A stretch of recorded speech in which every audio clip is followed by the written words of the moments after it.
Hello and welcome to IP Study video lectures. Today we are going to discuss chapter number 11 of grade 6 social science. The chapter name is Rural Local Government. Well, in our last chapter we studied that government in India works at three levels. There is central or the union government, there is state government, and then there is local government. We discussed about democracy as well. Remember, democracy is a government of the people, by the people and for the people. So, people's involvement in decision making is very important.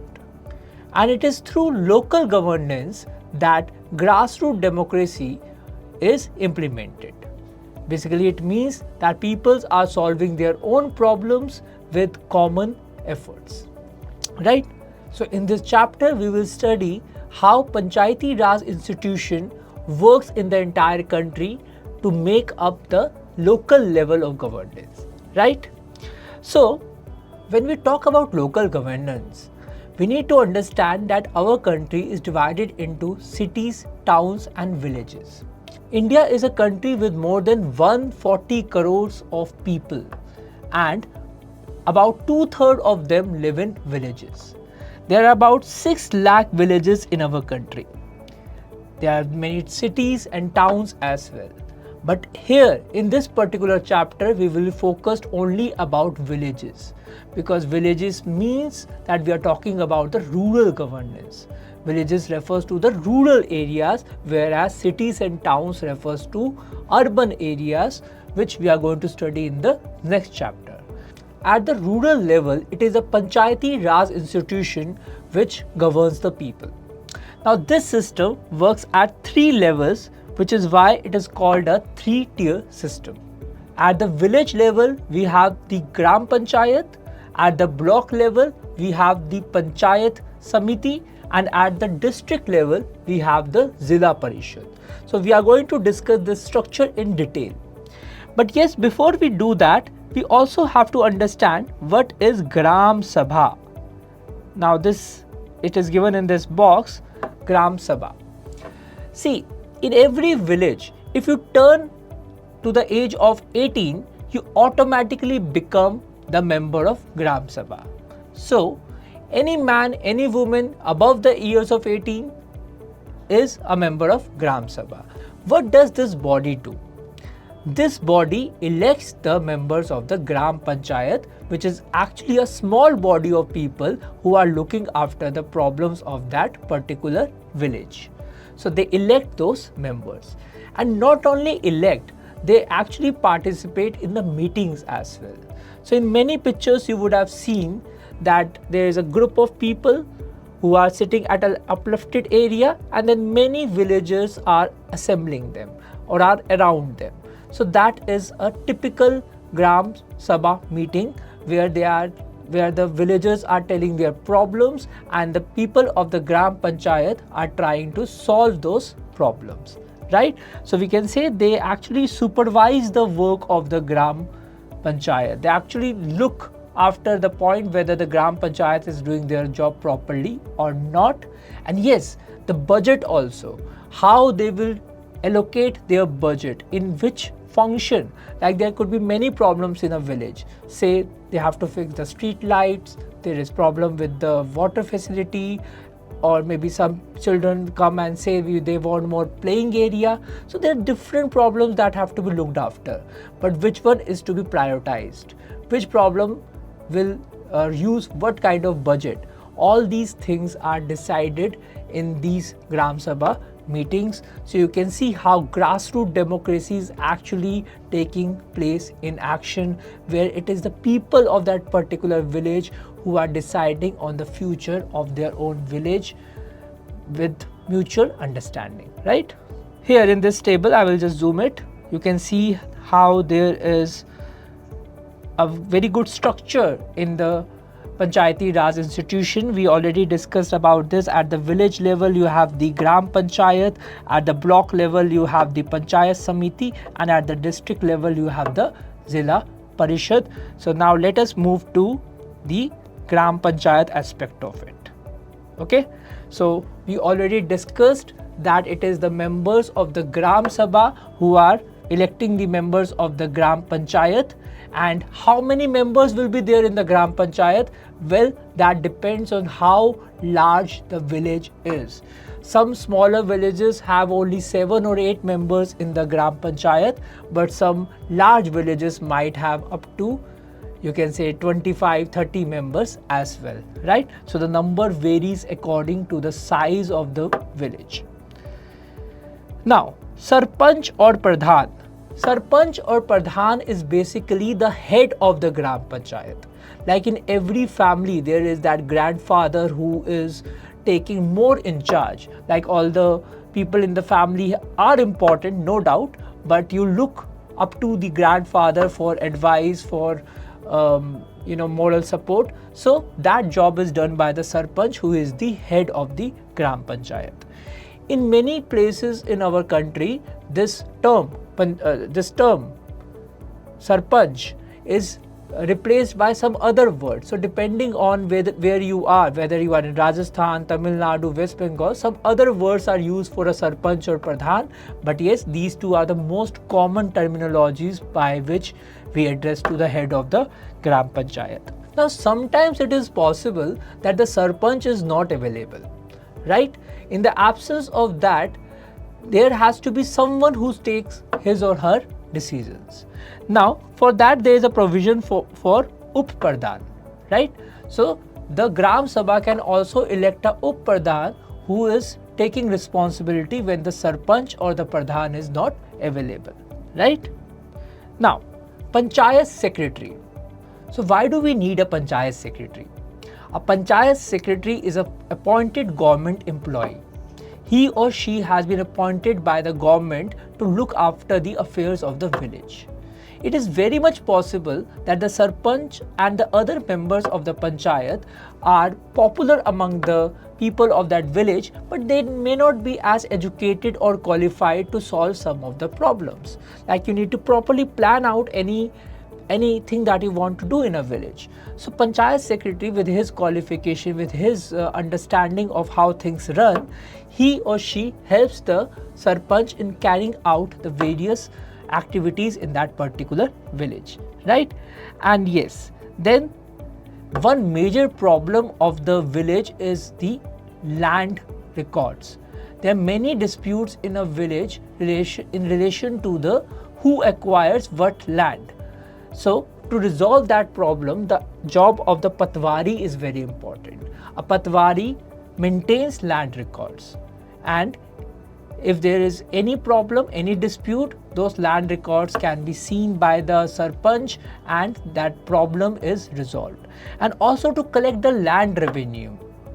You collect land revenue from the people depending on how large their land is, large or small their land is. So for that purpose also the job of Patwari becomes very important, right? So now we discussed that the Gram Panchayat is looking after different problems of the village. What are these problems in general? We will discuss under this topic of functions of the village Gram Panchayat. So one of the major function is to provide basic amenities. What are basic amenities? Basically all the things that we require to live our daily lives, they come under basic amenities. It could be the wells, the pumps because we need water. It could be about healthcare services. It could be basic education. So all these things you can see that which we require in our daily life, all that comes under basic amenities, and the Gram Panchayat is making sure that all these are provided. Apart from these, yes, collecting taxes is also an important responsibility because you need money to do all these things for the people of the village, correct? Now let's move forward to understand the sources of funds for Gram Panchayat. So very simply, we understand that Gram Panchayat may not have a lot of sources of revenue like central government has, but yes, there are grants from the state government. There are some kind of taxes which are collected by the Gram Panchayat, mainly taxes on property and also professional tax. Professional tax means that people performing various professions like doctors, lawyers, they also pay some kind of tax, so that is there as one of the major sources of funds for the Gram Panchayat. Correct? Now let us read about some exemplary sarpanches. These people have contributed greatly to their villages, for which they have received recognition and awards from all over the country. Right? First we have Dhaneshwar Kamble from Maharashtra. He has the distinction of being the first transgender to become a sarpanch. If you look at his philosophy, he believes that service to the village is service to the people. So he believes in working for the people of his village, which he considers as the service to the entire humanity. Right?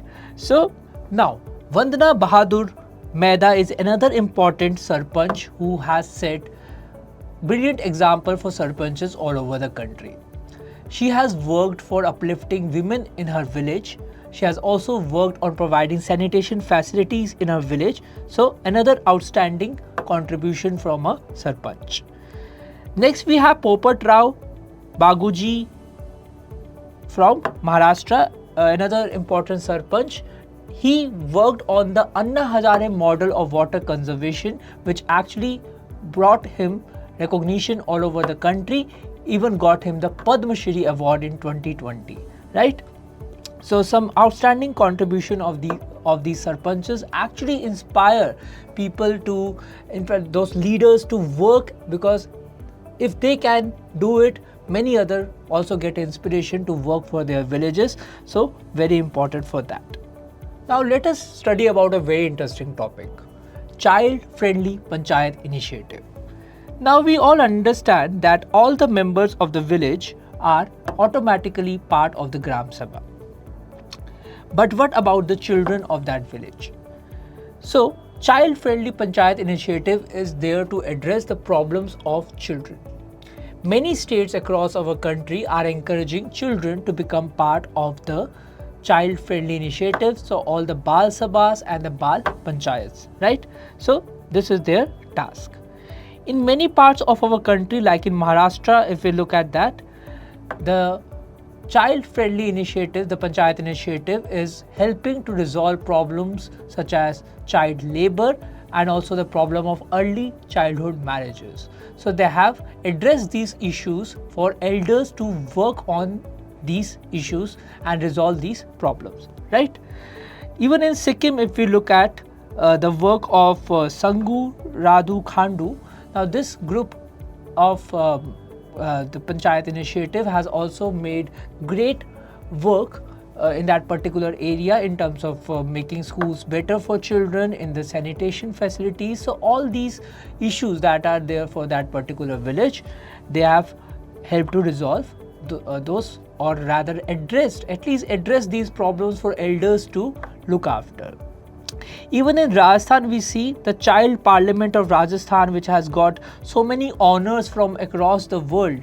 They have worked in such a way that the problems have been addressed, whether again it is the child marriage, it is child labor, or the safety of the children, the education of children. So all these problems have been addressed by them, and they have been looked after by the elders in the community, right? So okay, now we have learned about the Gram Panchayat. Now we will discuss a little bit about Nyay Panchayat. What exactly is Nyay Panchayat? Nyay means justice. We all know that our judicial system includes of the Supreme Court, High Court and some district courts at the subordinate level. But there are some smaller issues which can be dealt away with quickly. In fact, if you look at our judicial system, there are more than 3 crore cases which are pending there. So for every small problem, say for some petty theft or some family fraud, you will not go to the courts for these small problems. For that, we have the concept of Nyay Panchayat, who can ensure quick and speedy justice for the people. The maximum fine that they can levy upon people is just ₹100. Or it's a very small amount, so it's not a huge complication for the persons, and also because they get quick justice, so this kind of system is favored.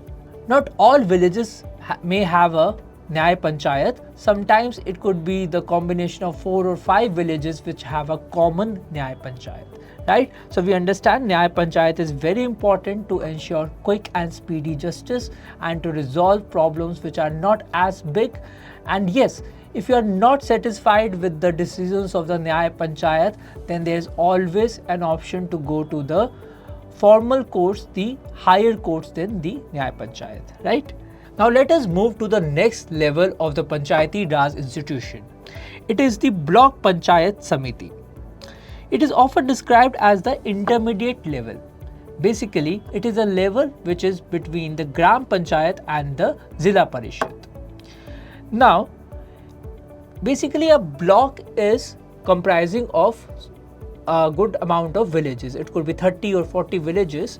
So the block Samiti is looking after the working of all these villages, right? So those 30 or 40 villages are under that particular block Samiti. Here we see that the members of all these, the sarpanches of all the Gram Panchayat are the members of the block Samiti. Then the local MLA of that area, the member of Legislative Assembly, and also the member of Parliament of that particular region also becomes the member of the block Samiti. Their head is called a Pramukh or a chairperson. Right? So just like you see in case of Gram Panchayat, the head is called the Sarpanch. Here the head is called the Pramukh, right?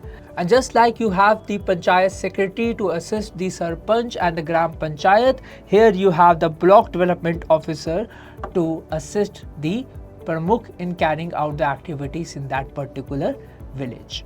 And yes, what are those activities we will discuss in this topic? Functions of the Panchayat Samiti. So basically you have to look at all the developmental programs that are running under that particular block. You implement various policies, the development of agriculture, development of animal husbandry, water supply, sanitation facilities, and manage all the other works like small scale industries. So all these things are done by the block Samiti, right? Now, what are their sources of finance? So their sources of funds are similar to the Gram Panchayat. They also rely on the grants from the state government and the local taxes on property, right? Moving ahead, we have the third level, the uppermost level, which is the Zila Parishad. So what is a Zila? A Zila means a district. So just like when we combine all the villages, we form a block. Then a certain number of blocks are formed to form a district, right? So all the blocks that are under this particular district, the Zila Parishad will look after the functioning of that. Who are the members of a Zila Parishad? Now you may ask, and it is the heads of the Panchayat Samitis, the chairpersons of the Panchayat Samitis, and also the MLAs and MPs of that particular region, as was the case previously. They also are the part of the Zila Parishad. And yes, there are seats reserved for the scheduled caste and scheduled tribe communities as well, because we want to ensure proper representation for all kinds of people in our society, right? Now, what are the functions of the Zila Parishad? Here we are going to discuss about the functions. Now, obviously Zila Parishad is at the uppermost level in the Panchayati Raj hierarchy. So their job will obviously to look after the work of the blocks which come under them. So all the developmental plans that are running in those blocks, they look after them. They make sure that there is proper support for all the facilities. They give advice to the Panchayat Samitis as well. They help in approving the budgets.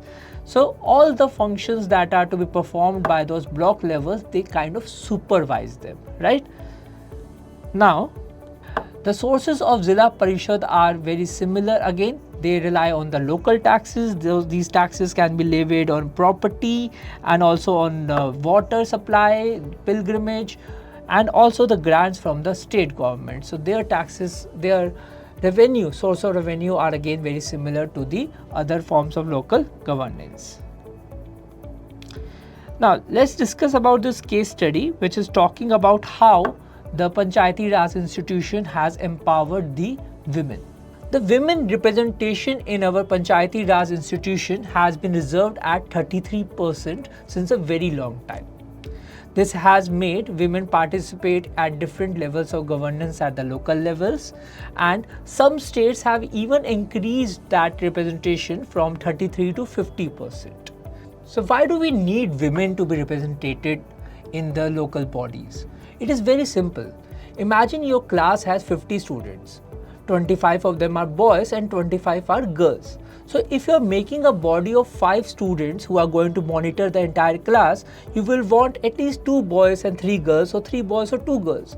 You will never like the idea of 5 boys or 5 girls representing the whole class. So similarly, for any particular village, we need half of the population to be represented by the same gender, right? So that is why we need more women in politics. Now let us move to the last topic for this chapter. Evolution of the Panchayati Raj. Panchayati Raj institution, which gives power to the local governance, is not a very new idea for our country. 2300 years ago, a political philosopher called Chanakya, in his book Arthashastra, suggested that how a group of villages should be administered by a single body. So Chanakya suggested basically that there should be, for every 10 villages, there should be a Sanghahana. For every 100 villages, there should be a Karvatika. For every 400 villages, there should be a Dronamukha. And for every 800 villages, there should be a Staniya. So in this way, he wanted that these villages should be grouped together so that we can have better administration. In independent India, since 1950s and 1960s, we followed this concept of Panchayati Raj institution. But it was only in 1992-93 that formal recognition was given. It was after this that regular elections were held at the Panchayati level, when women were also given 33% seats reserved. Members of scheduled castes, scheduled tribes, other backward classes also got representation. So all these changes came, which actually strengthened the Panchayati Raj institution. And now we can see, even though there are some problems, there are some challenges which they face, such as lack of funds, there is use of muscle power, but yes, still Panchayati Raj institution gives powers to the actual people to work at the grassroots level and work for the welfare of their particular villages. And that is why we need to further strengthen this institution, because we want India to be a stronger and stronger democracy, right? So we will meet you in the next video lecture and discuss another important topic. Thank you so much.